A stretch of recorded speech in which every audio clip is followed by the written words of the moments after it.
Hi, I'm Ken Harbaugh, former U.S. Navy pilot and host of Warriors in Their Own Words.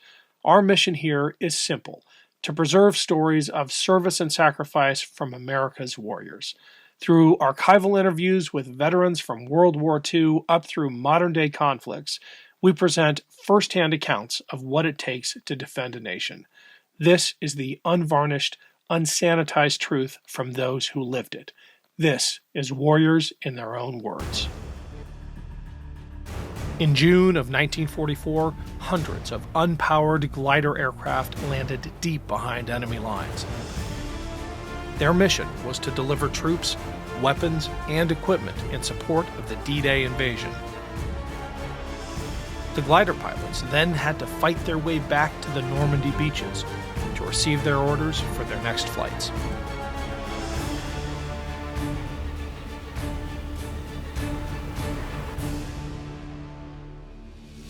Second Lieutenant Harry Loftis was one of those courageous glider pilots.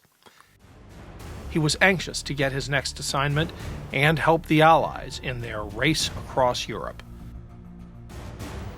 When we got back to the beaches from Normandy, our orders was to get back to the bases as quick as we could. And we did. We had some men that were emotionally disturbed pretty bad.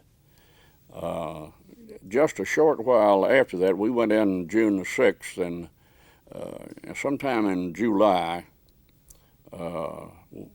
they gave those of us that were on the first mission the chance to go on the next mission. But they didn't tell us where it was. And we got on a plane, and they told us when we got in the air that we were going to an invasion of southern France. And if you read much of the history of that, well, it was one of the strategies to also have a massive frontal attack from down in the Mediterranean, plus this, and they'd close together. We had several interesting stops, Casablanca, Algiers, Oran, Tunis. On the way, we'd get into the towns, just sightseers. The worrying part hadn't started. And we were going to Grosseto, Italy, which is not too far northwest of Rome on the coast.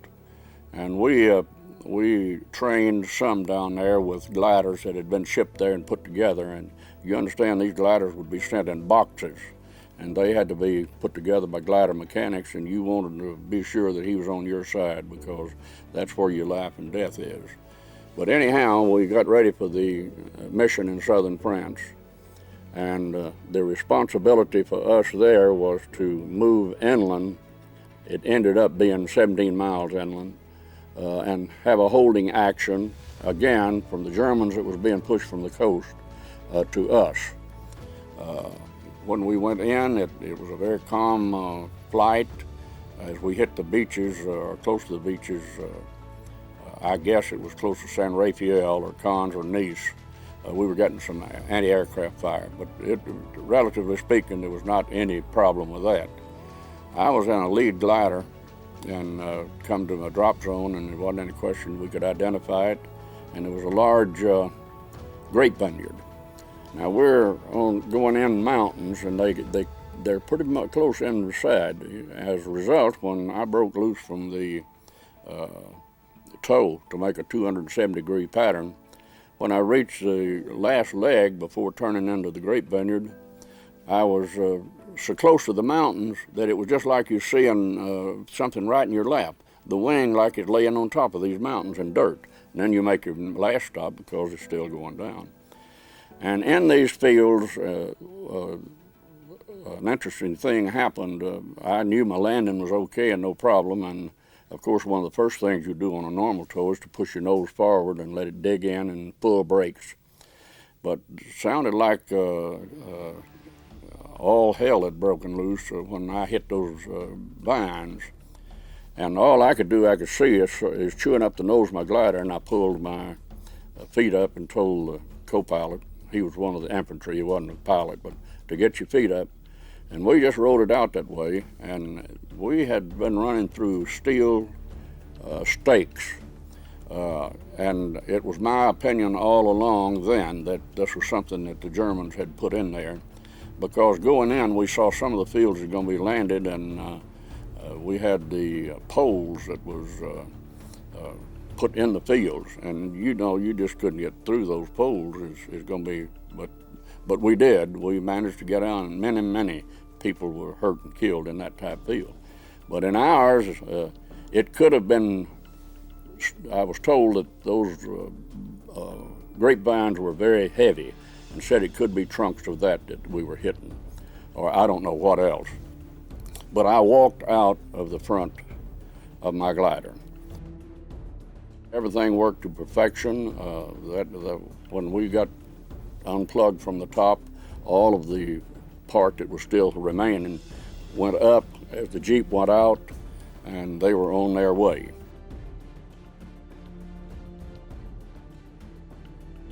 We did not have too bad a time when we lost one man the first afternoon. We lost several, our group lost several on landings. And we made our way up to a little manor house that was General Frederick's headquarters. General Frederick was in command of the whole invasion, air invasion. And he had just taken over the manor house. And there was quite a bit of activity when we got there, and we were not going any farther that day, and so they put me to work with some GIs that were searching all of the prisoners that was down below us. There's a funny story with this, if you don't mind hearing it.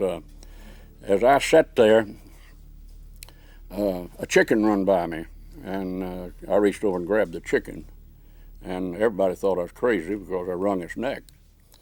And when I did, a little French lady from that manor house come out just as hard as she could go, and she was talking up a storm. And there was a light colonel standing next door, and he said, "Lieutenant, you better give her something. We got to get along with these people." So I reached in my escape kit and got what must have been 100 francs. I don't know. It was 100 something. And she was satisfied. She went back in the house. 40 years later, I carried my wife and a friend of mine who was in the 36th Division into Europe to try to go to each one of the landing areas that I landed. And he was going to get where the 36th landed down in southern France, and we was going to follow his route with the 36 up as far as it went. Well, I didn't know too much where we were going down there, but we luckily bumped into an Englishman that could give us all the information. And he said, "It's up the road here, you'll find it." Well, I was riding along and looked to my right, and there was a large placard and paid tribute to the American troops for the liberation of southern France, August the 15th, 1944, General Frederick's headquarters. And I said, "Well, good Lord, that's where I was." And I looked the other way. I said, "I guarded prisoners right down below, and that's where I killed that woman's chicken." Well, about that time, a soldier come walking down the cobblestone way right in front, and I stopped and I said, "Monsieur Lasson," the name Lasson was on the front of the place. He said, "Oh no, Monsieur Lasson is dead." I said, "Madame Lasson?" Oui. I said, "Go ask her to come out here." And he went in, and it must have been 5 minutes. I hear the shuffling of feet in front of me. And here come a little gray-haired lady all bent over. But after 40 years, I'm back with the lady who I killed her chicken. And when we finally got over to her about it, she said, "Oh, oui. And she's pointing, "You, me?" And I was saying, yes, it was me. So we had what conversation we might have, and we got pictures of her sitting and talking, and it was a great event for me. Now, I didn't intend to get into that, but it's an interesting story, I think. Market Garden going into Holland on that invasion, and about 65 miles behind the enemy lines. And Montgomery had the theory, whether it was right or wrong, that if we'd take all the bridges along there and get the Arnhem Bridge, that we'd be in Berlin before Christmas. We carried many gliders and men, and it was a lot of people today, and you saw one bridge too far and know something about it, talked about it being a failure. I've never thought it was a failure. We didn't get across the Arnhem Bridge, but we did commence the freedom of both Holland and Belgium, which they were freed not long after that. Going back to it, I landed in this, and we had a lot of flak when we left the coast, and they were shooting a lot of gliders and planes down too. And we got down right over the treetops, and when we got to the landing field, it was a great big field. Nobody could miss it. And so we had an uneventful landing. Everything was fine. I had a first lieutenant as a co-pilot. He was an infantry captain, and I had a squad of men, his men. They were all men too. And I had told him when we took off, if anything happens to me, just drive this thing down, point it toward a field, and just try to keep it up at least 70 miles an hour, because they won't really stall out too much there. Well, he listened real good. We hit the landing. There was a lot of artillery hitting. 88s were hitting in the field, but there was no small arm fire, although I landed within 200 yards of the Reichwald Forest, which was the boundary line into Germany. We immediately got out of there, and he went on his way with his men. And as a side note, that same day, he was shot bad and had to be taken home. Never did. And by accident, I found him years later up at a convention and had lunch with he and his wife. But we made our way to an observation post where we were, and we started doing anything we could. There wasn't any immediate German troops, but there was an awful lot of artillery. And we immediately took over some prisoners and carried them to a prisoner of war scene that was deep inside some forest, but we didn't get there. We got during the night, and the Germans along roadside had dug embankments, holes in there, and that was to store food. But we moved the prisoners in there, and there must have been 100 of them, and every one of them was full of prisoners. And there's 2 of us standing guard. Now, you're talking about something that can be hair-raising, is to not be able to see, and yet you're standing there 2 men against 15, and you can't sleep, you can't do anything. But they have well knew with the Tommy guns that was pinned on them that they'd all lose if they started out. I went back several years later, and those holes are still in the side of that road. I did that for the first or second or third day, and then myself and 2 others were trying to work our way to a certain area, and we went into Holland and went into the town. And when we got there, all devil broke loose, and there was a German tank coming into the town. And I was up on the 2nd floor of a building that was there. And when this tank started shooting, I jumped out of the 2nd floor, messed my ankles up real bad, both of them. And I crawled mostly down a cobblestone street.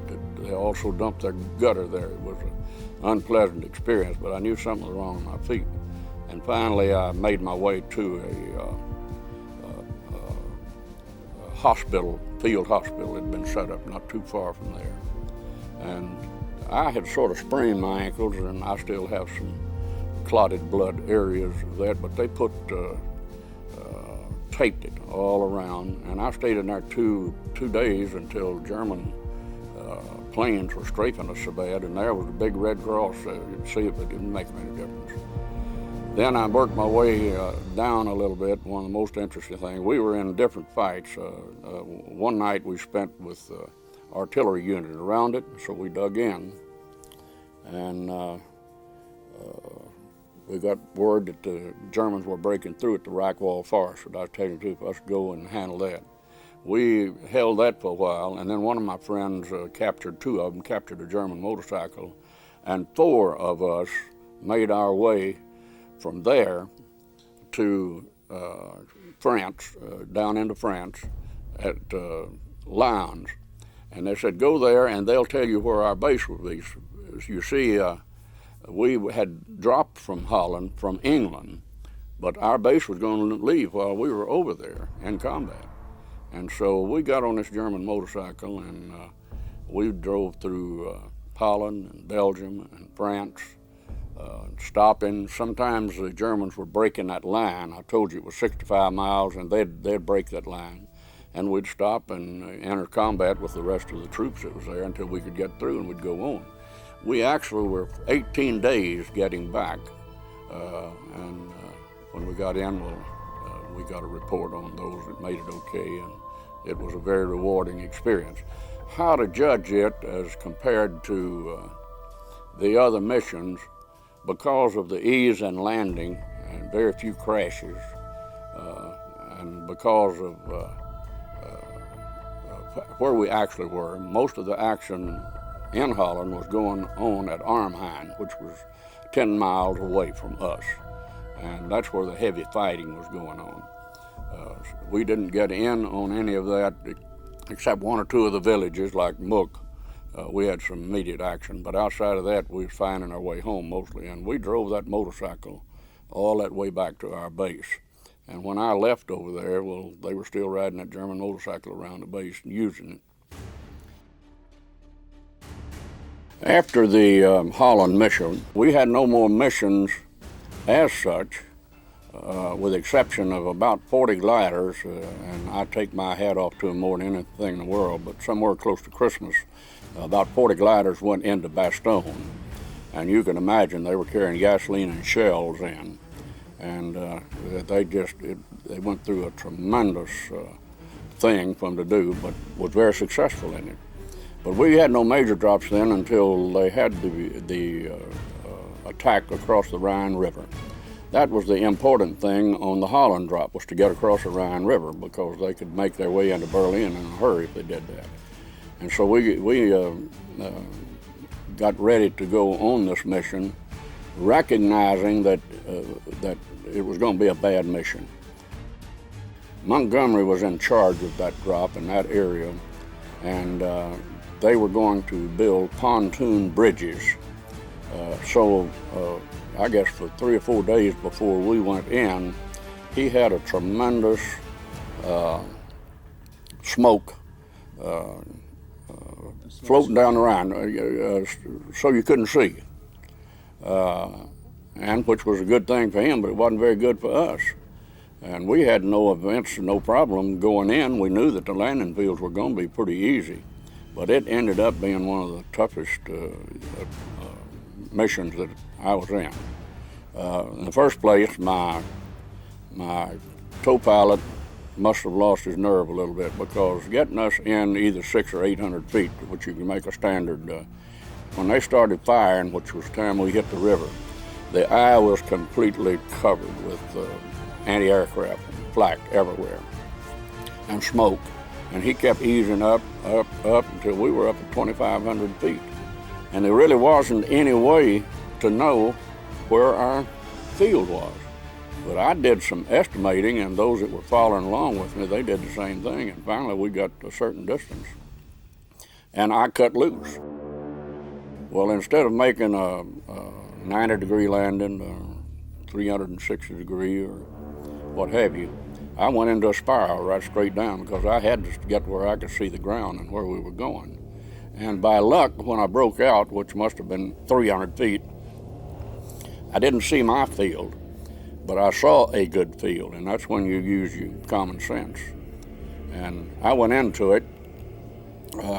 Here again, we got an awful lot of holes in the sides of the glider and in the wings and what have you from flak, but we didn't have anybody hurt in the air. I was carrying on that mission another Jeep, and we didn't get them out at first.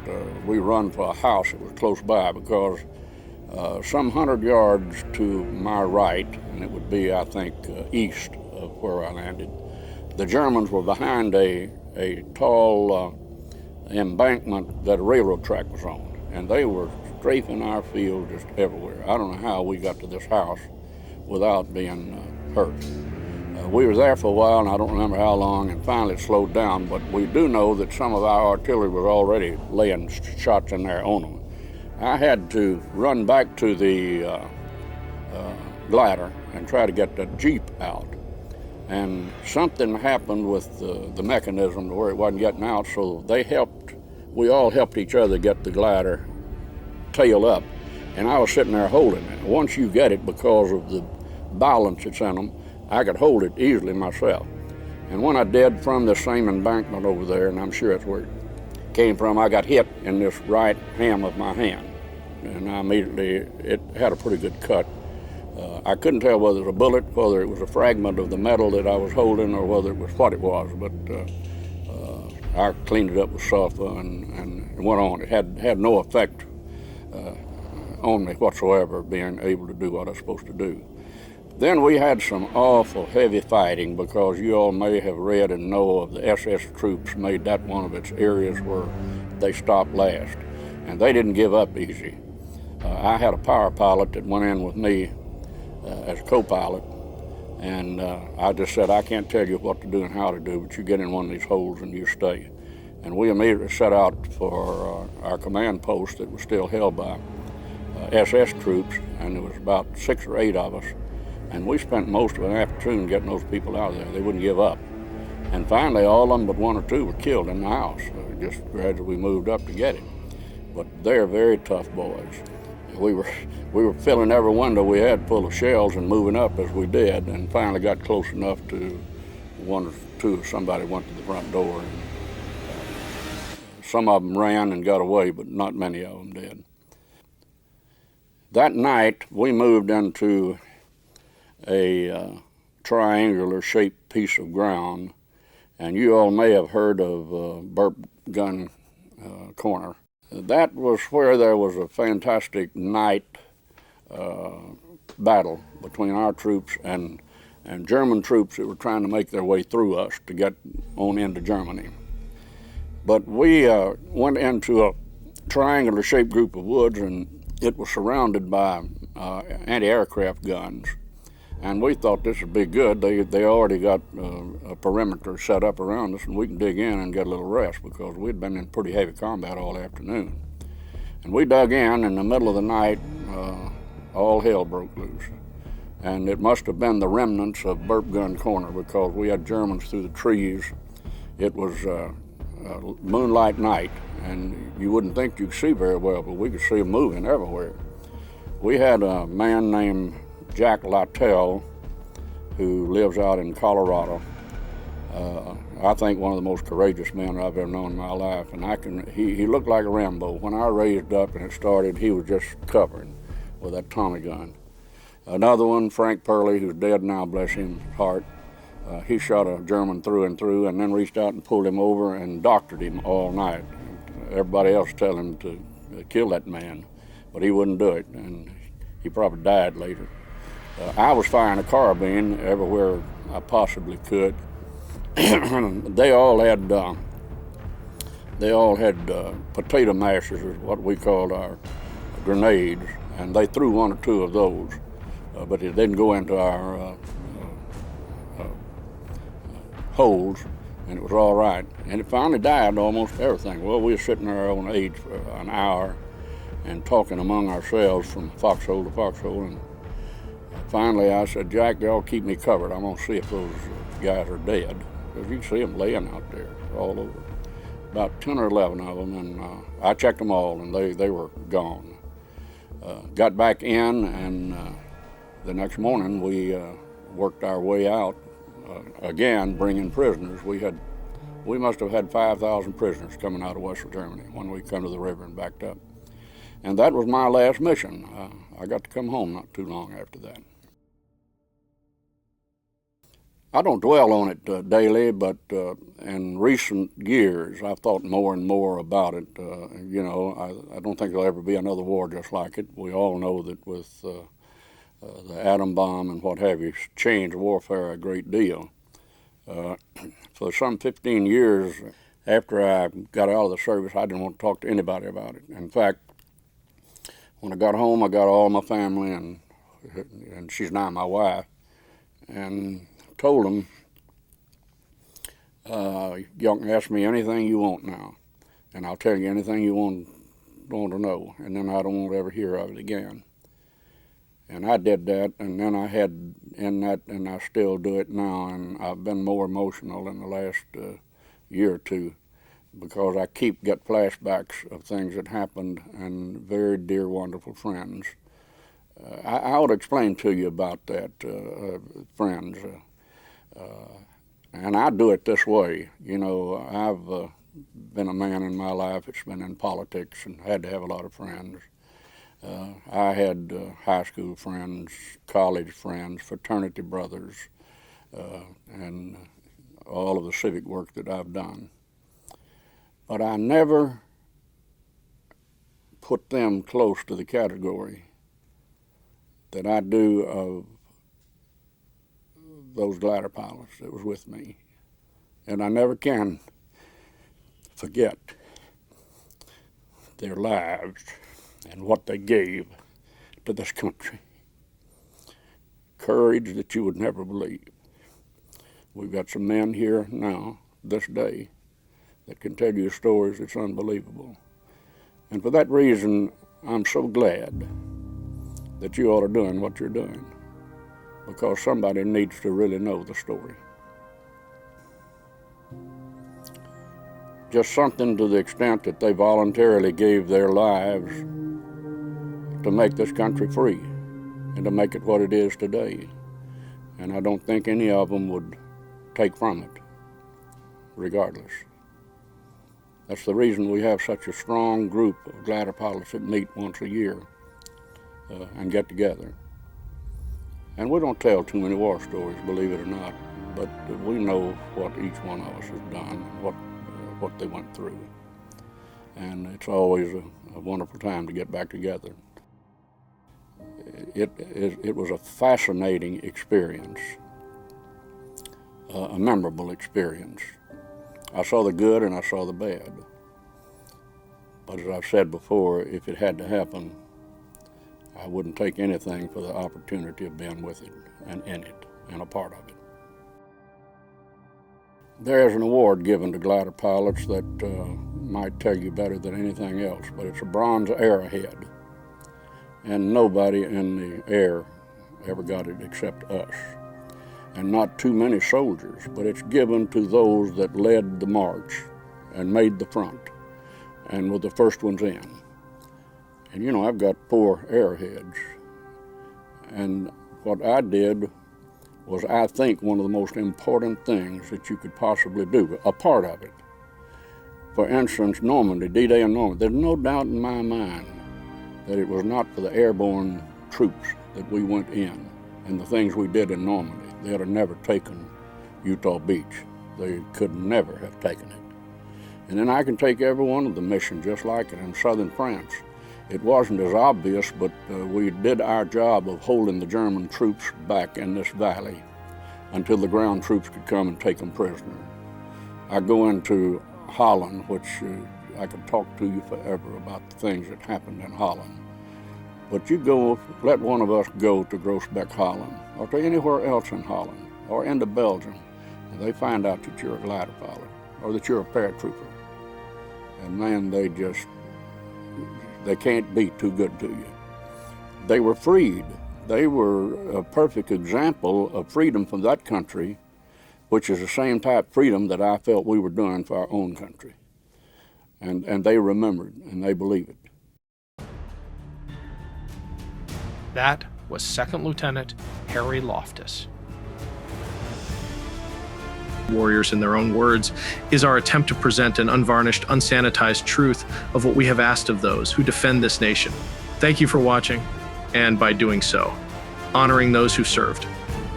This program was produced by Evergreen Podcasts and Documentary.tv. I'm your host, Ken Harbaugh. If you've enjoyed this episode, please subscribe and share below.